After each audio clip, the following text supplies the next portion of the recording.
आई निकता करे काबू मझा कतार बसोची है शुक्राना पड़ी मुझे कहन जाके पार ओ बसोची है शुक्राना पड़े अला मुझे कहन जाके पार कुछ कुण नमज के वार हुच भाई उठ बरो जा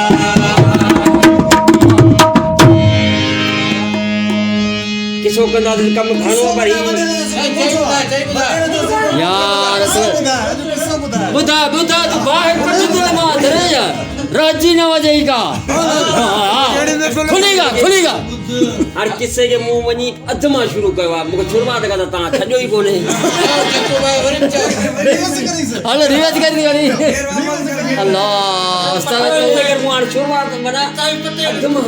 हल हल बिस्मिल्लाह कर कलाम यार रिकॉर्डिंग किया ले ये ना कहो मुझे महफिल भरी है बे उस्ताद के चौके की आया तो से कर मजो न जोड़े उस्ताद ओ लाने होरे अला बोला बोला के चौके की आया ला मुझे रतन हाहुरती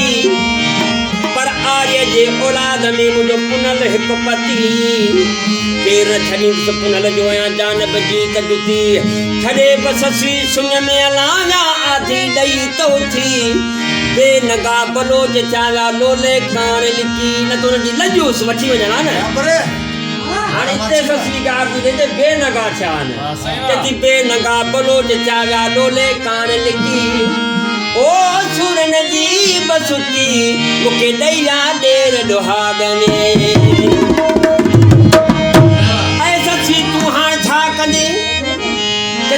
पुनल जो पोया में ऐ ससी अगे ढंग जबल जा पधो थई अगे न पानी है न मानू है कोई ढंगली जानवर ते तू तो जेरी कोन ते रसने छा असी तो सा गड जियालू जचिंदा जति मता का मूसा हले ओ लावो बोड़े अलावो अलावो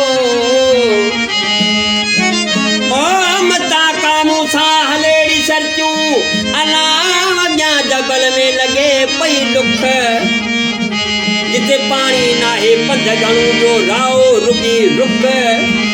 ओ ते मरे का बुक मता दे पारा तो मुझे पुनल के कोई सूर दर्द पंहिंजा केसां हल्का कंदे कथी के वण जे हेठां वेंदो तो उन सां पंहिंजो दर्द हाल कंदो आहे वण मुंहिंजा पुनरा हाल मूंखां पुछ के जबल जे मथां वेंदो तो उन खां पंहिंजा हाल ॿुधाईंदुसि पर अवां सां पाण सां गॾु कंहिंखे कोन खणसि इनकारी करे हाणे ससी रवानी थिए थी दरवेश जो पैगाम्बर कहिड़े तरीक़े सां चए मुंहिंजी हिकिड़ी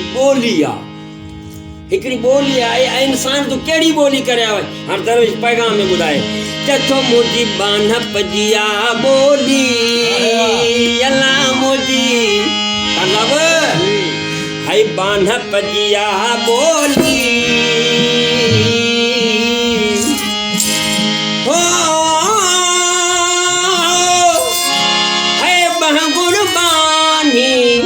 बारो